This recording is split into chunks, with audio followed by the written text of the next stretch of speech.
Assalamu alaikum, I'm Sanagi and today I'm both happy and excited because आज book review करना है the trial by Franz Kafka का।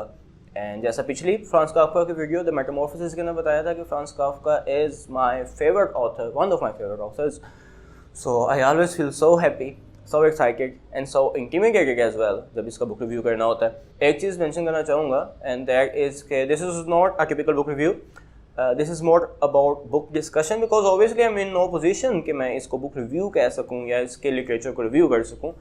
So this video is more aimed at discussing the book और book पढ़ते हुए मुझे क्या चीज़ें इंट्रीग की या what were my favourite moments. एक क्विक समरी, इस वीडियो के अंदर स्पॉयलर्स का ख्याल नहीं रख रहा। So anyway the trial begins with Joseph के, जो एक दिन सो रहा होता है 30th बर्थडे पे और दो बंदे आते हैं विच आर कोर्ट ऑफिशियल्स, उसको अरेस्ट करते हैं, लेकर जाते हैं और फिर पूरी बुक के अंदर ट्रायल चलता रहता है और एंड तक हमें ये नहीं पता चलता इंक्लूडिंग जोसेफ के हिमसेल्फ कि ट्रायल क्यों हुआ है, किस वजह से हुआ है, प्रोग्रेस हो रही है तो कहाँ पे है।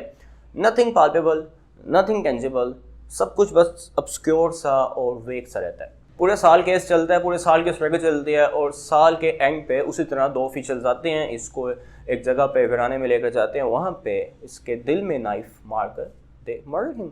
ये मंडेन थीम्स और इस तरह के topics, these dark gruesome realities of life, Kafka के लिटरेचर में सब कुछ तो मिलता है, बट वन पर्टिकुलर थिंग जो ट्रायल से मुझे मिली and that was the philosophy of Kafka, better known as Kafkaesque. And I of all human beings am very grateful to Franz Kafka कि उसने हमें एक वर्ड दिया इस इमोशनल स्पेक्ट्रम को डिफाइन करने का।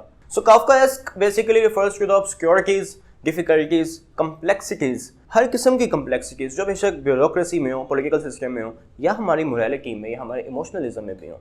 फॉर एग्जाम्पल अगर आपने ड्राइविंग लाइसेंस भी बनवाना है तो आपको एक विंडो पे जाके आपका काम नहीं होगा। You will have to go one window, you will have to go to the second office, you will have to thirdly go to फलां का सिग्नेचर, उसका सिग्नेचर, उसका ये, उसका वो, बहुत कुछ करने के बाद you will reach the point कि चलिए अब आपका टेस्ट होगा और फिर उसके बाद दोबारा रिजल्ट का इंतजार, फिर उसके सिग्नेचर्स, फिर वहाँ से बहुत कॉम्प्लिकेटेड सिस्टम बनाया होता है। एंड अकॉर्डिंग टू काफ्का इस तरह के सिस्टम्स एलीट क्लास ने इस वजह से बनाए होते हैं कि हम जैसे लोगों को एक चक्कर में बस दोहराते जाएं लाइफ के अंदर, कि हम लोग इन चीज़ों के पीछे भागते भागते इस तरह से मफलूज हो जाएं कि सक्सेस बजाते खुद अपना पॉइंट खुद है, उसकी अपने कोई वक़्त ना रहे।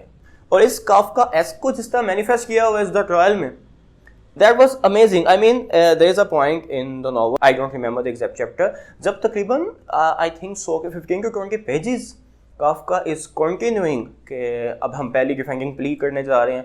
पहली डिफेंडिंग प्ली बहुत ज़्यादा इंपॉर्टेंट है बिकॉज उसी पे पूरा ट्रायल बेस करता है, फिर उसके बारे में बहुत ज़्यादा तारीफें होंगी, उसकी सिग्निफिकेंस बताई जाएगी, फिर उसका साथ ही बताया जाएगा, लेकिन इतनी भी इंपॉर्टेंट नहीं है बिकॉज बाजू का जो जजेस हैं उसको पढ़ते भी नहीं है या उसको वैसे पकड़ के कैच करते हैं देन दे मूव ऑन। इस केस के अंदर इतनी ज़्यादा ज़रूरी नहीं है, लेकिन हाँ ये ज़रूरी फिर भी है बिकॉज अगर उसको इंपॉर्टेंस दें तो उसी के ऊपर बाकी का सारा केस रिलाई करता है। लेकिन बाजू का ऐसे भी हो जाता है कि जजेस से या किसी क्लर्क से या किसी भी लॉ ऑफिशियल से वो मिसप्लेस हो जाए और फिर मिसप्लेस हो जाएगी तो फिर उसकी कोई वक़्त नहीं रहेगी, वो कहीं पे भी उसका कोई फ़ायदा नहीं रहेगा बिकॉज सिस्टम तो फजूल है और मिसप्लेस होगी तो कोई इस चीज़ को एक्सेप्ट भी नहीं करेगा कि मिसप्लेस हुई है, तो that will just be lost without even accepting the loss. तो उस सूरत के अंदर फिर वो ज़ाया। लेकिन एनीवे बनानी तो है फिर भी because you know defending the first defending play is important. और फिर ऐसे ही हर स्टेप के अंदर उसने हर चीज़ को पहले एक्सेप्ट किया, फिर निगेट किया, दरमियानी रास्ता बताया, आगे पीछे हर तरह से इतने डिफरेंट रास्ते बताया कि एट हमें समझ नहीं आती कि ट्रायल चलना कैसे है और क्यों चलना है और भाई चाहते क्या हो। And that is what is happening in our lives. Basically इस बुक के अंदर जोसेफ के जिस ट्रायल पे है, हम एज ह्यूमन बींग्स ह्यूमैनिटी के ट्रायल पे हैं और जोसेफ के जिस तरह विदाउट नोइंग कि किस लिए उसको अरेस्ट किया जा रहा है, उसका कसूर क्या है, वेदर ही इज़ गिल्टी और innocent, same goes for us. हम लोग बेवकूफ़ों की तरह, अंधों की तरह मुख्तलिफ फॉर्मेलिटीज़, मुख्तलिफ रस्म व रिवाज फॉलो करते जा रहे हैं, एक चक्कर के अंदर फंसे हुए हैं और उससे एस्केप नहीं कर पा रहे without even knowing whether we are guilty और नॉट। और इस चक्कर में फंस गए, हकीकतन हमारी सक्सेस का मेयार गिरता जा रहा है and we don't even know what success is, and that according to Franz Kafka is the plan of powerful authorities कि हमारे दिमागों को मफलूज कर दिया जाए so we are not able to do anything। Anyway सबको समझने के लिए एक और चीज़ बहुत ज़रूरी है and that is Franz Kafka's relation with his father who was very abusive and some sort of tyrant। I was very lucky कि मैंने इस बुक से पहले मेटामॉर्फोसिस पढ़ी थी और उसका बुक रिव्यू भी मौजूद है यूट्यूब पे। उस बुक में प्रोटैगनिस्ट जब उठता है and he found himself converted into a bug, उसकी जो पहली थॉट होती है दैट चीज़ कि अब मैं काम पे कैसे जाऊँगा, and that is the bitter reality of current society. He doesn't care if he's a bug, उसको फैमिली सिस्टम की परवाह नहीं है. The first worrisome tension in his head is कि मैं अब काम पे कैसे जाऊंगा, और उसके साथ साथ उसका अपने फादर के साथ relationship. He is constantly worried, या फिर he constantly wishes कि उसका बाप किसी तरह उसको एक डिस्कस्टिंग बग की तरह पैक नीचे कुचल दे. और एक और बात, द ट्रायल के अंदर जिस तरह जोसेफ के पे ट्रायल चल रहा है, वो कोर्ट ऑफिशियल्स के सामने जाकर बार बार पेश हो रहे हैं इंटेरोगेशन के लिए. उसको नहीं पता उसके साथ क्या हुआ है, उसको नहीं पता वेदर ही इज गिल्टी और not, but he is expecting punishment और he is expecting innocence, but he has no idea कि उसको क्या एविडेंस शो करना है टू गो इधर वे. काफका की लाइफ में उसका फादर के साथ रिलेशनशिप में ऐसा ही होता रहा है. जब आपके फादर अब्यूजिव हों तो बचपन से ही यू हैव नो आइडिया कि जो आपको पनिशमेंट मिल रही है वो किस वजह से मिल रही है, वेदर यू डिजर्व इट और नॉट. एंड अगेन, आप नाफरमान हैं कि नहीं, but in your mind you are actually all the time the नाफरमान. And then you start blaming things to yourself. आपके पेरेंट्स बीमार हैं, आप नाफरमान हैं. आपके फादर को टेंशन है, आपने ही कुछ किया होगा. सो ये जो एक अब्यूजिव रिलेशनशिप का सर्कल होता है, that kills you, and that is what exactly happened with Franz Kafka. और इस ट्रायल के अंदर भी जिस तरह उसके ऊपर ट्रायल चल रहा है, काफका के साथ असल जिंदगी में बचपन से ऐसे ट्रायल चलते रहे, और उसके चाइल्डहुड में ही नेवर न्यू कि उसने कब कुछ गलत किया. इनफैक्ट अपनी डेथ से कुछ अरसा पहले, I think so if I am not wrong, 4 या 5 साल पहले उसने अपने फादर को 47 पेजेस लॉन्ग लेटर लिखा था, जिसके अंदर एक एक्सप्लिसिटली उसने मेंशन किया था एक इंसिडेंट को, जब रात को एज अ बच्चा, छोटा बच्चा, उसने चीख कर अपने फादर को बुलाया था और उसको कहा था मुझे एक गिलास पानी पिला दे. तो उसका फादर ने आकर उसको उठाया था, बालकोनी तक घसीट कर लेके गया था और बालकोनी में अकेला सर्दियों की रात के अंदर छोड़ दिया था.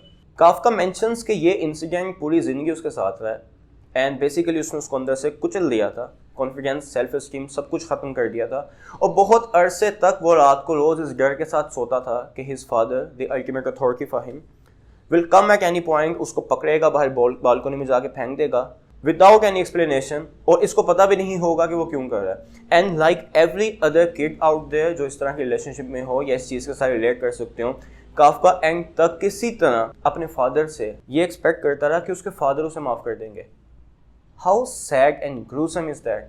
सो वो जो उसका फादर के साथ रिलेशनशिप था, वो जिस तरह से उसने द ट्रायल के अंदर मैनिफेस्ट किया है on a bigger level, on a bureaucratic level, that is an amazing thing for me. Obviously इस बुक में से बहुत ज़्यादा ब्रांचेस निकलती हैं. इस बुक के ऊपर बहुत तरह के, बहुत ज़्यादा डायमेंशन से रिव्यू किए जा सकते हैं, but I am only talking about things that intrigued me the most. And looking at Kafka's life and then looking at the trial, ये जो कनेक्शन बनता है, that was amazing and I wanted to point that out. उसके बाद इस book का जो and था, वेयर ही सेज के जब इसको मार रहे होते हैं और ये बिल्डिंग में देखता है कि इंसान उसको देख रहा होता है, एंड ही जस्ट सेज के was it a man, was it someone he knows, या इस तरह कुछ बातें करके कहता है was it all mankind. That was amazing because we are all on trial of humanity. हम सब इसी तरह गन चक्रों में फंसे हुए हैं विदाउट इवन नोइंग कि हमारा कसूर क्या है, विदाउट इवन नोइंग कि हम चेज़ क्या कर रहे हैं. And all of humanity is spectating us without interfering, without telling us what to do, because actually it is us who should be telling us what to do. आखिरी chapter इस किताब का was amazing for me. Anyhow, ये बस 2-3 points थे which I wanted to point out in this video. इसके अलावा बहुत ज़्यादा dimensions हैं. Obviously यहाँ पे बहुत ज़्यादा बुक रिव्यूज़ होंगे फ्रांस काफका को लेके, considering he is one of the great literary artists, and I am so glad कि काफका ने जो अपने मरने पे उसकी जो will थी, that was कि उससे रिलेटेड जितने भी पेपर्स, नोटबुक्स, लेटर्स, एनीथिंग, जो कुछ भी उसने आज तक लिखा है, उनको जला दिया जाए. वो उसके दोस्त ने पूरी नहीं की. Thanks to him, Kafka is alive today with us. And at any point in our life, maybe for a brief moment, maybe for a brief time, हम सब अपनी ज़िंदगी के अंदर किसी ना किसी ऐसे पॉइंट पे होते हैं when we are in a deep shit hole, when we are crossing the dark times.